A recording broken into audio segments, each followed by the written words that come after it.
Bueno, la idea de hoy es ver un poquito hiperpara y si nos queda tiempo, hablar un poquito de hipopara. Perdón que está, pero llegué y directo vine acá. Bueno, la idea es arrancar con hiperpara primario. Primero les voy a contar que estos son los dos artículos primarios de donde saqué la charla, ¿sí? Uno, que es el de abajo, que es una evaluación, es una guía que está hecha para la evaluación y el tratamiento del hiperparatiroidismo primario. Que viene corriendo por la calle, perdón. Ahí va. Que es del doctor Vilesikian, que es un especialista en hiperpara, ¿sí? Para nosotros en endocrino, Vilesikian es palabra santa, ¿sí? Nosotros leemos muchos artículos de él. Y por otro lado tenemos el Consenso Argentino de Hiperpara, que es más viejito, pero bueno, de ahí se puede sacar la etiología, la clínica y demás. Bueno, lo primero que quería mostrarles y recordarles en realidad es un poquito el metabolismo fosfocálcico y qué hace la paratormona en los distintos órganos, ¿sí? Ustedes saben, a ver si tengo mouse acá, sí. ¿No? No, perdón, no sé si... Ahí está. Entonces, vemos acá que tenemos las 4 paratiroides, ¿sí? Esta es la glándula tiroides, atrás de la tiroides sabemos que se ubican las 4 paratiroides, de donde sale la paratormona. ¿Qué hace la paratormona? Censa la cantidad de calcio que tiene el organismo, ¿sí? Entonces, si hay una baja cantidad de calcio, una baja calcemia, lo que va a hacer la paratormona es estimularse y aumentar. Si la calcemia está alta, la paratormona se va a inhibir. Por eso vemos acá que si el calcio está bajo, la paratormona aumenta y a nivel del hueso aumenta el turnover óseo, o sea, el recambio, sacando sobre todo calcio y fósforo, ¿sí? O sea, generando una hipercalcemia y una hiperfosfatemia. En realidad un aumento de calcio y fósforo, ¿no? Lo que va a querer la paratormona es que siempre tengamos en nuestro organismo calcio y fósforo en valores normales. A nivel renal aumenta la reabsorción de calcio y es una hormona fosfatúrica, o sea que va a estimular la excreción de fósforo. Si miramos la vitamina D sabemos que es una vitamina que se sintetiza principalmente a través de la exposición solar, ¿sí? Nosotros tomamos sol, en la piel se empieza a activar la cascada, no los quiero abrumar con información molecular, pero la idea es que la vitamina D se activa primero en lo que es el hígado, ¿sí? Sufre una primera hidroxilación. Y la segunda hidroxilación que la activa, que es la 1,25, ¿sí? Vitamina D, esta es la vitamina D activa, se activa gracias a que la paratormona estimula la hidroxilación, la última hidroxilación a nivel renal. Es por eso que es tan importante, porque nos permite indirectamente la paratormona que aumente la absorción de calcio y fósforo a nivel intestinal, ¿sí? A través de la activación de la vitamina D. ¿Se entendió esto hasta acá? Esto es fundamental para entender todo lo que viene. Entonces seguimos. El hiperparatiroidismo lo podemos dividir en hiperparatiroidismo, perdón que va lento esta lista. Primario, que es la causa más común de hipercalcemia en el paciente ambulatorio, esto ustedes lo saben. El secundario a diferentes situaciones, falla renal, déficit de vitamina D, hipercalciuria. Y el terciario es cuando hay una progresión del secundario y se mantiene tanto que las paratiroides se vuelven autónomas, ¿sí? O una paratiroide se vuelve autónoma y en general cursa con hipercalcemia. Hoy nos vamos a centrar en el primario. Bueno, en el hiperpara primario tenemos que saber que hay 3 formas. El asintomático, que es el más frecuente, 70-80% de los casos. El sintomático, que es el 20-30% de los casos. Y el normocalcémico. Bueno, ¿cómo definimos un hiperpara primario? Es una enfermedad que se caracteriza por una alteración primaria del tejido paratiroideo que conduce a una sobreproducción autónoma de paratormona, ¿sí? Hay una PTH inadecuadamente elevada para determinado nivel de calcemia. ¿Qué quiero decir con esto? No siempre voy a estar buscando, si la paratormona corta en 65, yo no voy a estar esperando que la paratormona siempre esté por encima de ese valor, sino que a veces lo que vamos a ver es que la paratormona está elevada para un determinado valor de calcemia, ¿sí? Es decir, si yo tengo un calcio en el límite superior, la paratormona tiene que estar más en el rango inferior. Si yo la tengo en el límite superior, a eso también nosotros lo consideramos como hiperparatiroidismo, ¿sí? Bien. Bueno, ya dijimos que es la causa más frecuente de hipercalcemia en el paciente ambulatorio, que es 2 a 3 veces más frecuente en la mujer que en el hombre. En general, todas las patologías endocrinas suelen ser más frecuentes en la mujer, salvo algunas, entre los 40 y los 60 años, ¿sí? Y en las formas hereditarias se presenta a edades mucho más tempranas. Esto después lo vamos a ver. Para seguir con la etiología, tenemos que saber que está la forma esporádica y la forma hereditaria, ¿sí? Cuando vemos la forma esporádica, vemos que el adenoma paratiroideo es un 80 a un 85% de las veces se encuentra un adenoma. Una hiperplasia la vamos a encontrar en el 15% de los pacientes. Y fíjense que el carcinoma paratiroideo es súper infrecuente, ¿sí? Menos del 1%. Y en el hereditario se puede presentar asociado a la neoplasia endocrina múltiple tipo 1 y tipo 2A.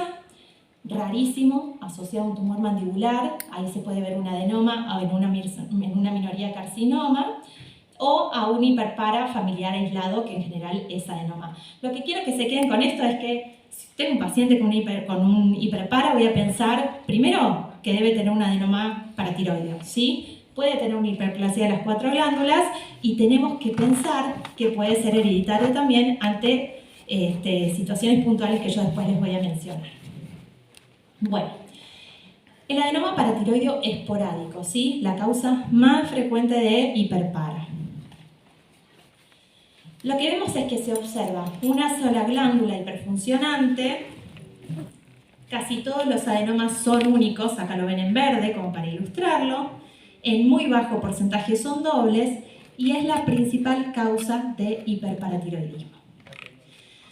¿Por qué se forma? ¿Qué es esto? ¿Qué es este adenoma? Son proliferaciones monoclonales donde hay mutaciones somáticas y puede localizarse, como les dije, en cualquiera, pero es más frecuente que se ubiquen en las glándulas inferiores. La hiperplasia paratiroidea es distinta, no hay una glándula que está afectada, sino que están las 4 glándulas que están hiperfuncionantes. Y el tamaño de las glándulas es variable, puede ser de un tamaño normal, más chiquito, más grande. Esto varía y esto es importante para después poder hacer un diagnóstico diferencial entre un adenoma y una hiperplasia, que lo vamos a ver que al momento de la cirugía es algo muy importante. Entonces acá tenemos la ilustración de una hiperplasia, ¿sí? Puede observarse un aumento de una sola glándula, siendo las 3 restantes de tamaños normales. Entonces, si nosotros nos guiáramos solamente por la macroscopía, acá diríamos, hay un adenoma, las 3 son de tamaño normal, pero no podemos saber macroscópicamente si esa glándula es hiperfuncionante o no. Bueno, esto es lo que les decía, ¿sí? Macroscópicamente podemos no diferenciarlas. Y microscópicamente también es difícil diferenciarlas si sacamos una sola glándula. Si yo digo, el cirujano dice, esta glándula está aumentada de tamaño y la saca, no vale. ¿Por qué no vale? Porque las otras 3 pueden ser normales en tamaño, pero necesitamos hacer una biopsia por congelación en la cirugía de una segunda glándula, porque si nos da alterada, vamos a hacer diagnóstico ni más ni menos que de hiperplasia en vez de adenoma. Y la conducta quirúrgica va a cambiar radicalmente, porque si yo tengo un adenoma, saco el adenoma. Si yo tengo una hiperplasia, tengo que sacar 3 glándulas y media. Entonces, si lo operamos mal al paciente, una recirugía de cuello es complicado.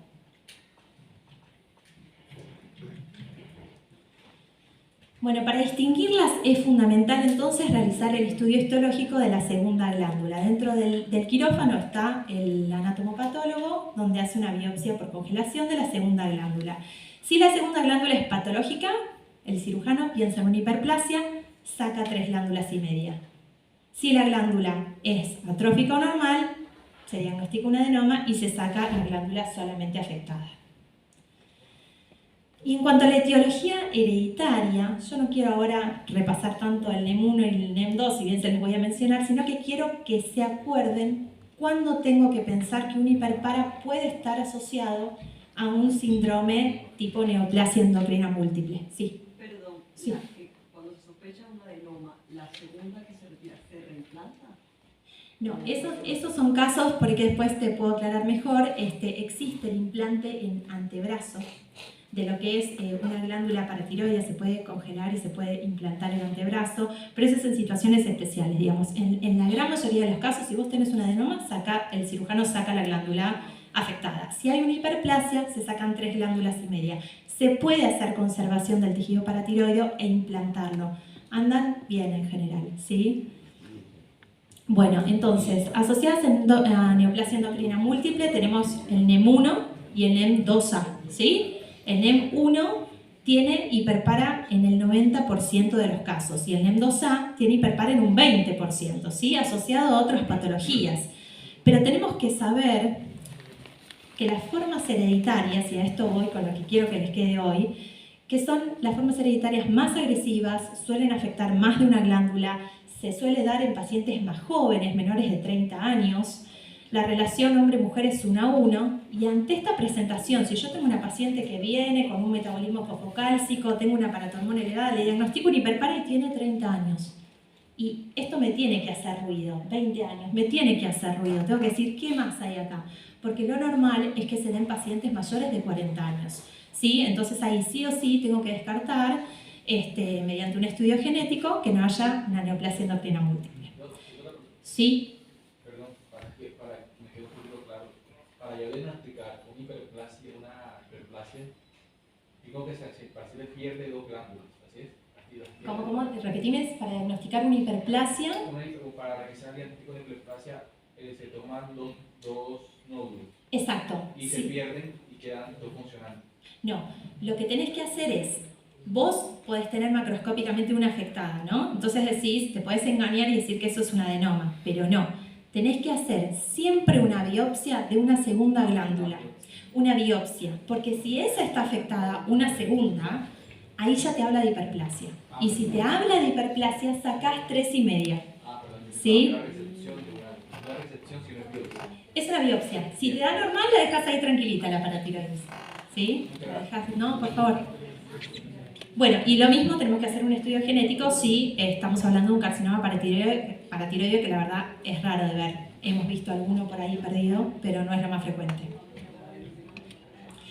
Bueno, ¿qué clínica van a tener estos pacientes? ¿Sí? Muchos son asintomáticos, no tienen ningún síntoma, ¿sí? Pero puede haber afección renal. ¿Y qué afección puede haber? Yo les dije que la hormona paratiroidea, ¿qué hacía a nivel renal con el calcio?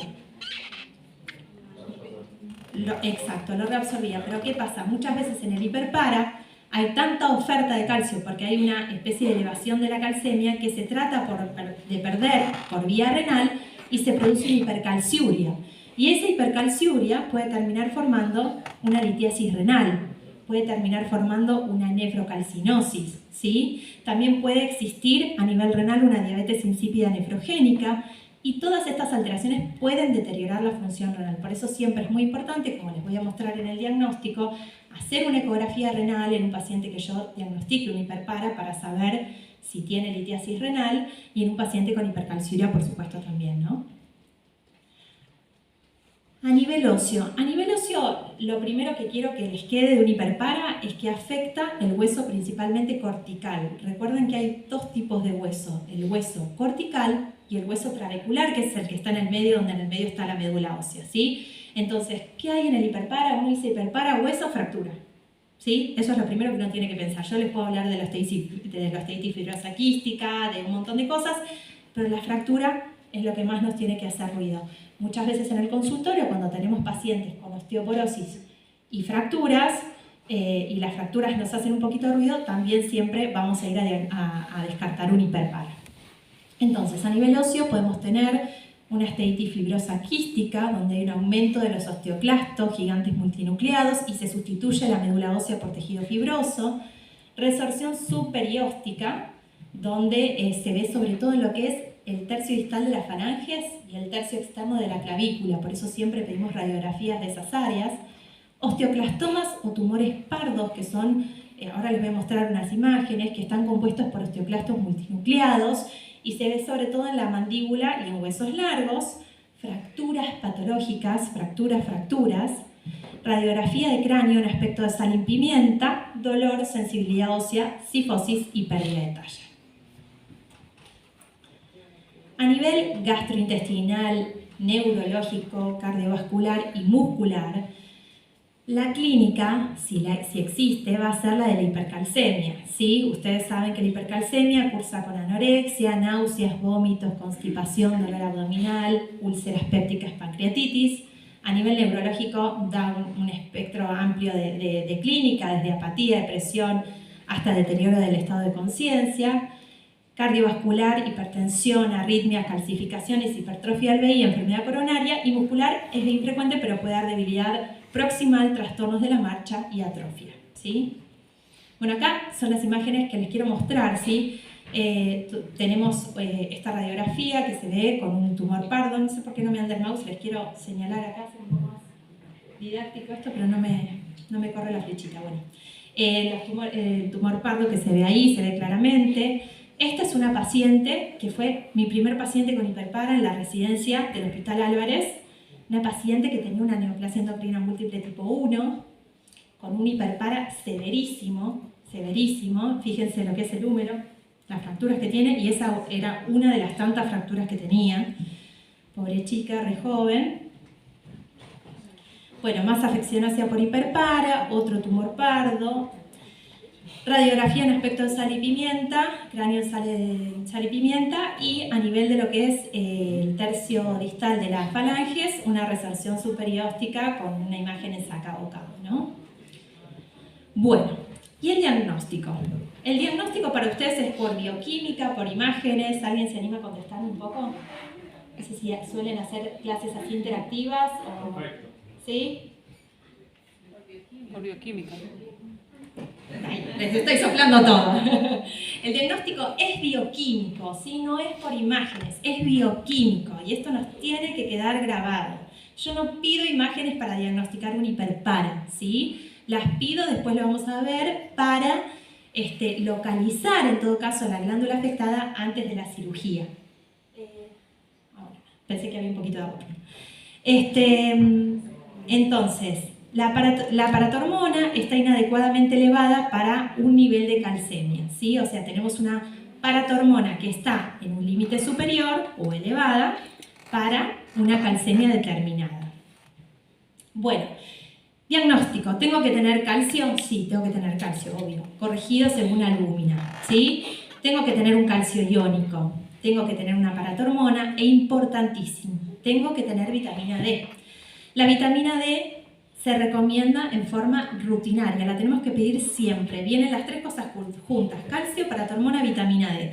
¿Por qué? Porque para diagnosticar un hiperpara primario tengo que tener una vitamina D normal, ¿sí? Yo les dije antes que influenciaba, la paratormona estimulaba la hidroxilación y activaba la vitamina D, ¿sí? Entonces, si baja la vitamina D, va a aumentar la paratormona.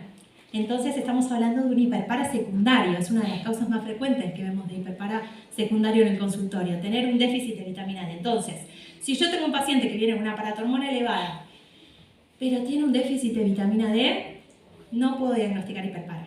Le tengo que indicar vitamina D, corregir la vitamina D y asegurarme de tener una vitamina D normal, o sea, mayor a 30, y ahí sí, si las cosas siguen mal, diagnosticamos un hiperpara, ¿sí? En ese caso sería un secundario.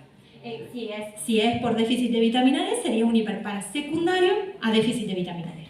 Doctora, entre la calcemia y el calcio iónico, ¿hay alguna preferencia? Perdón, no te escucho. Entre medir calcemia y calcio iónico, ¿hay alguna diferencia? Mira, preferimos el calcio iónico si está bien sacado. Acuérdense que tiene que ser sin torniquetes, sin éstasis, sí, tiene que ser procesada la muestra rápidamente.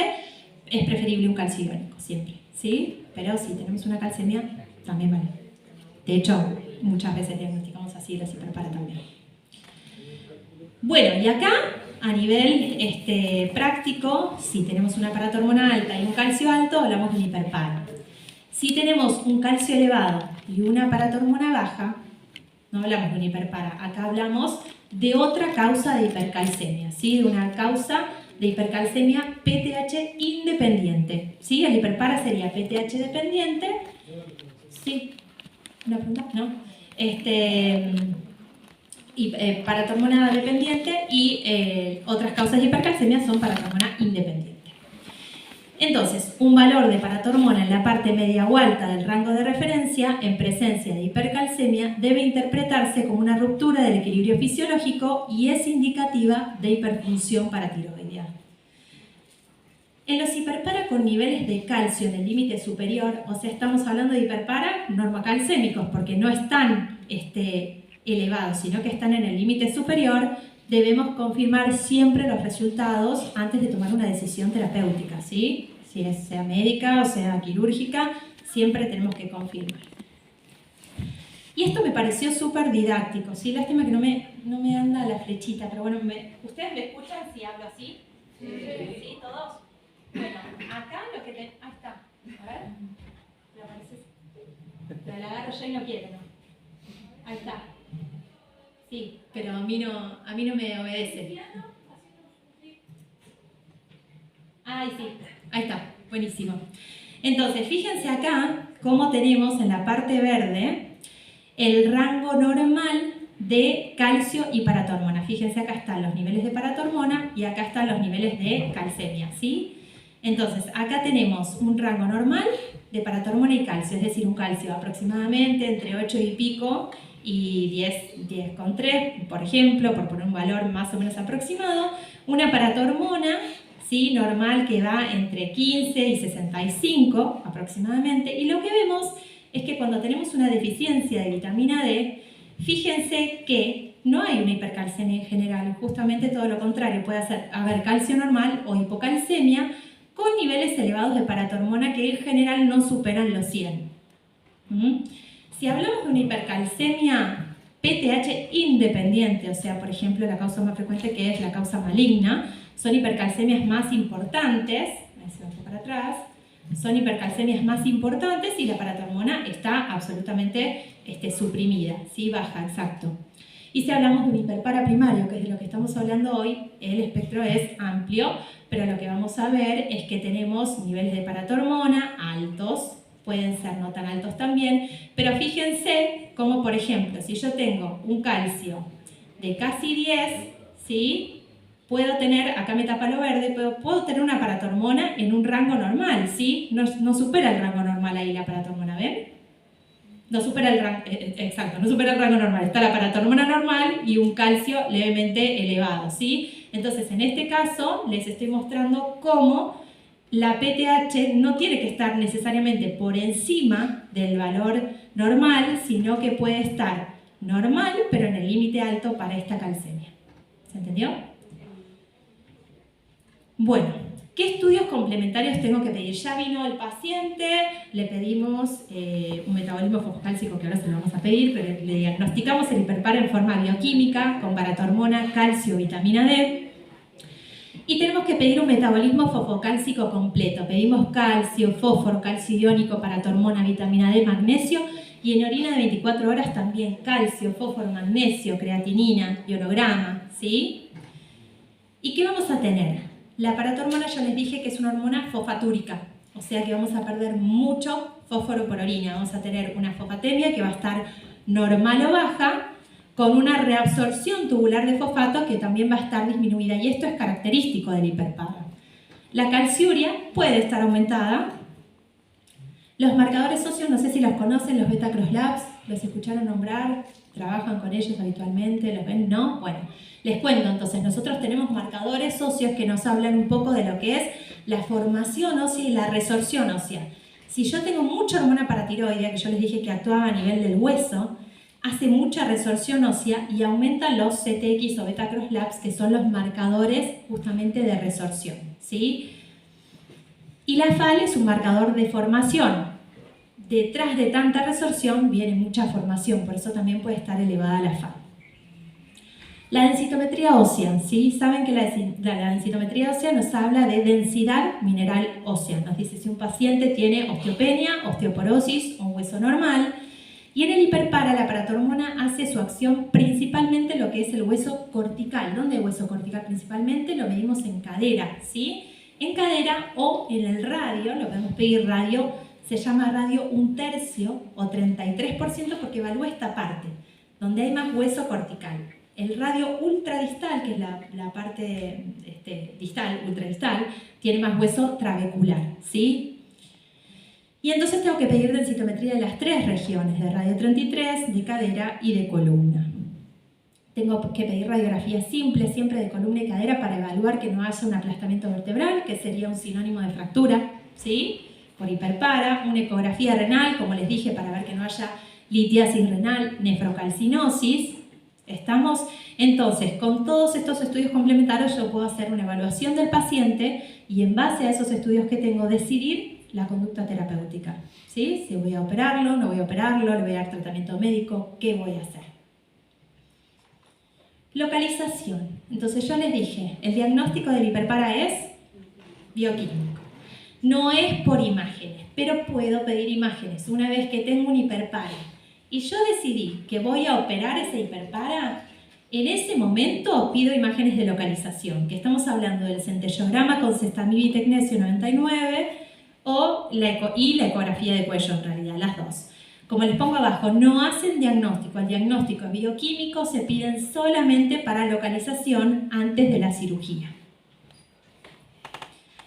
Bueno, el centellograma tiene una sensibilidad del 70 al 90%, la ecografía de cuello una sensibilidad del 82%.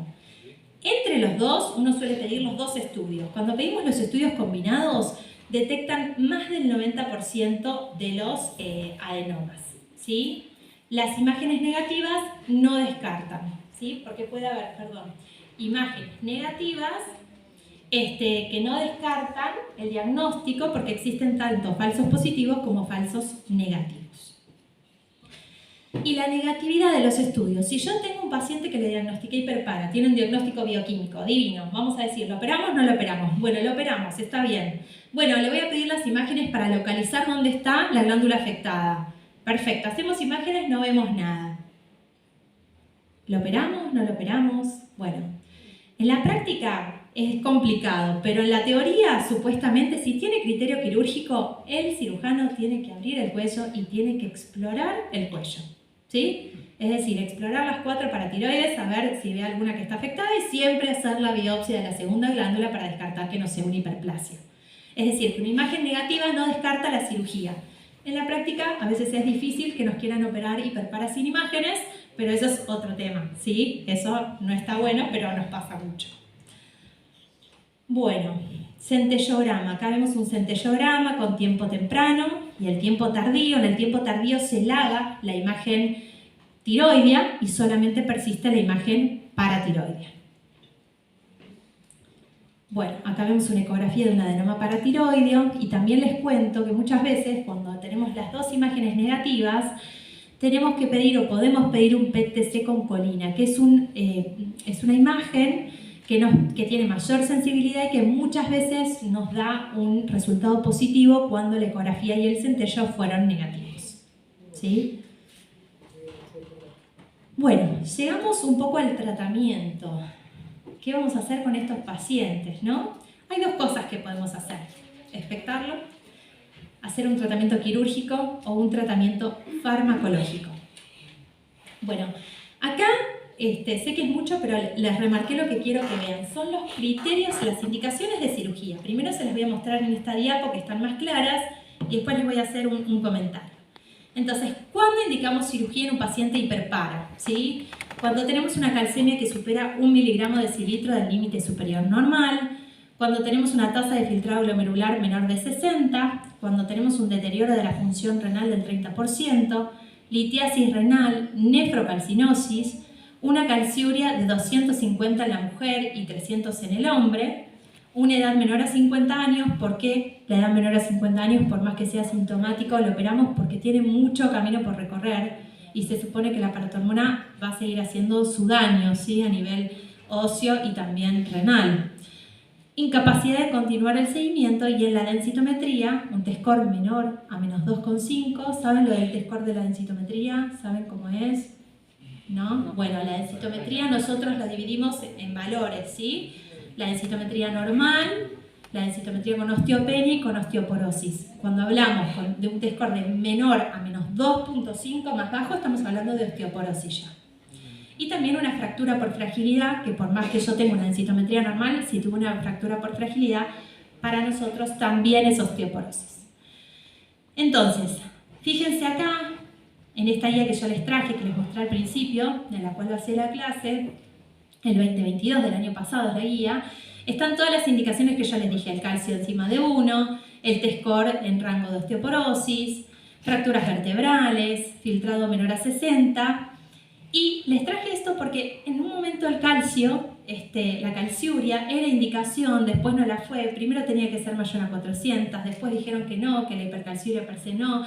Bueno, ahora actualmente lo que nos dicen las guías es que si tenemos un calcio en orina mayor a 250 en la mujer o mayor a 300 en el hombre, es criterio de cirugía.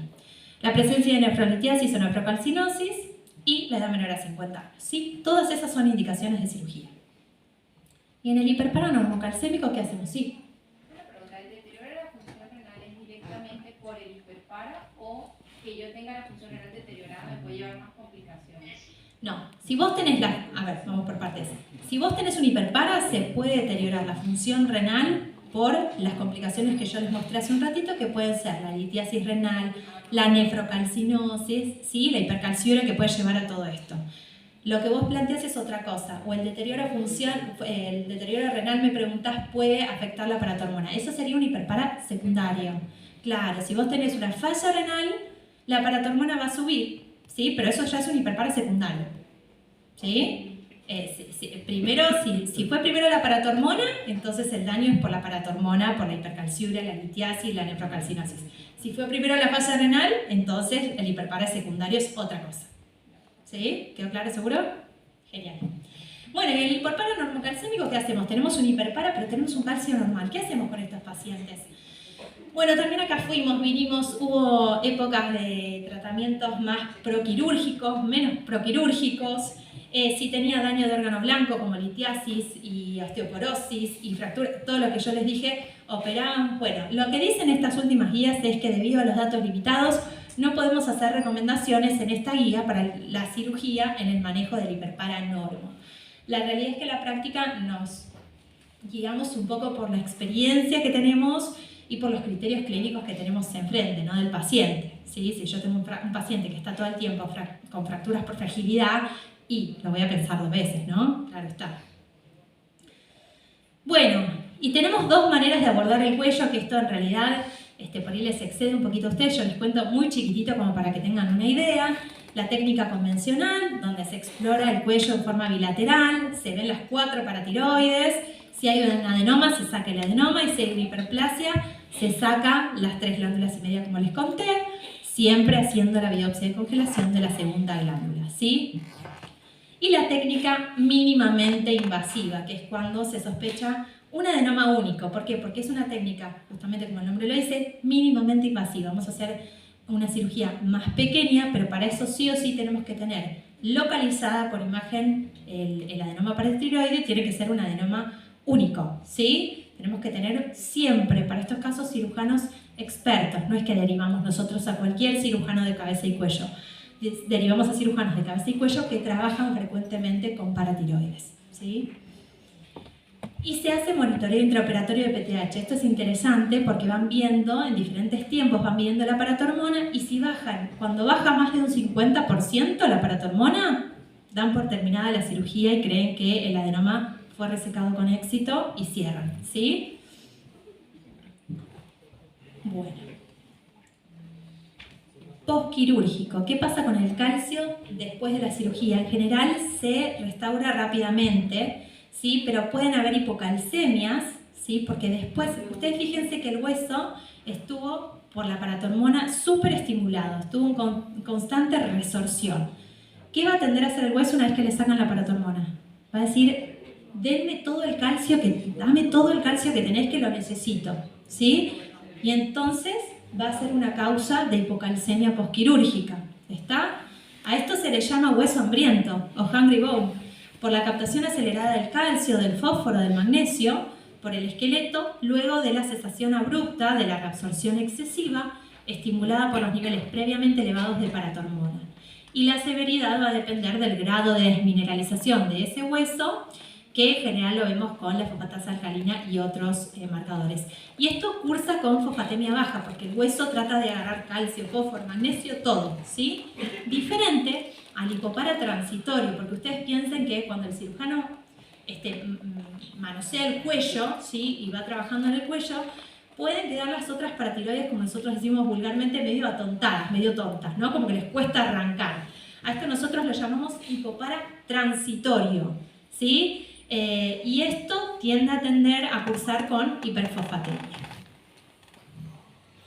Bueno, la depresión de magnesio es otra causa de hipocalcemia postquirúrgica y el hipopara definitivo es más frecuente cuando se opera una segunda vez un cuello, que ya es más complicado, porque hay fibrosis, es difícil volver a abrir un cuello, y se considera hipopara definitivo el que persiste luego de las 6 a 12 meses después de la cirugía.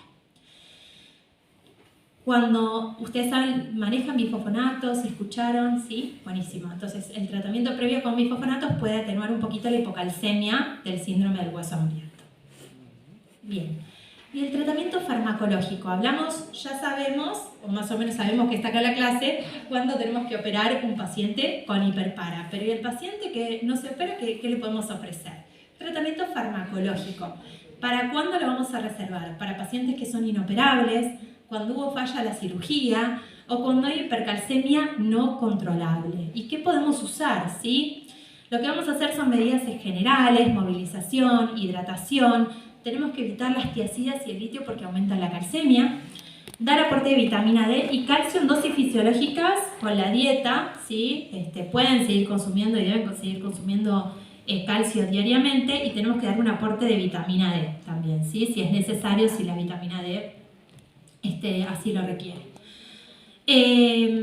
Fármacos, bifosfonatos, saben que hay bioral y endovenosa, el más probado es el alendronato, también se usa mucho el pamidronato que es endovenoso, y los calcimiméticos, o sea que imitan al calcio, engañan a la paratiroides, que es el sinacalcet, que ahora les voy a explicar. Entonces los bifosfonatos pueden ser orales o endovenosos, el alendronato es el más evaluado, la dosis de alendronato se las dejo acá, no es para que se la acuerden, y el pamidronato se puede dar, en general lo damos cada 3 meses, también se puede dar cada 1 mes si hay una hipercalcemia. Bueno, el sinacalcet, el mecanismo de acción aumenta la sensibilidad del receptor sensor del calcio extracelular, disminuyendo la paratormona. No nos vamos a quedar con este trabalenguas, vamos a tratar de verlo en una imagen. Lo que yo les pongo acá es que está el receptor sensor de calcio, la paratiroides tiene receptores afuera, ¿sí? Que van a sensar. Hay poco calcio, aumento paratormona. Hay mucho calcio, bajo paratormona.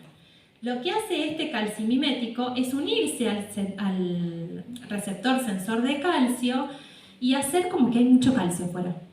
Basta, no, basta, por favor. Me van a preguntar, pero bueno, el hiperpara es autónomo, funciona por sí solo. Es verdad, sirve más para otros casos, pero también el hiperpara autónomo alguna función y algún efecto tiene y baja la paratormona. ¿Sí? Una pregunta. Y además también estoy dando vitamina D, o sea, también... Ay, muchas gracias. ¿Cómo? Además también se le da vitamina D que también aumentaría la reabsorción intestinal. ¿Pensando en lo mismo? La vitamina K. Todo lo que le doy es para aumentar el calcio y se supone que está hipercalcémico. Claro. Lo que pasa es que la vitamina D en realidad la reponés si necesitas. Primero vale aclarar que el hiperpara el diagnóstico se hace con vitamina D normal, pero a veces pasa que en el seguimiento de un hiperpara, que vos no operaste, la vitamina D puede bajar. Y tenés que reponer. ¿Sí? En general el hiperpara con vitaminas D mayores a 20 estamos tranquilos, pero la reposición de vitamina D, justamente por lo que vos pensás que está muy bien, hay que hacerla con cuidado. Pero le damos vitamina D, sí. Sí. No, en general no vemos mayores aumentos de la calcemia en la forma cuidadosa que uno la administra, ¿sí? Pero está bien lo que vos pensás. Bueno, ¿cuándo se indica el sinacalcet? Para un hiperpara primario que requiera paratiroidectomía, pero en la cual la misma no es clínicamente apropiada o está contraindicada, o un hiperpara recidivante luego de la cirugía, ¿sí?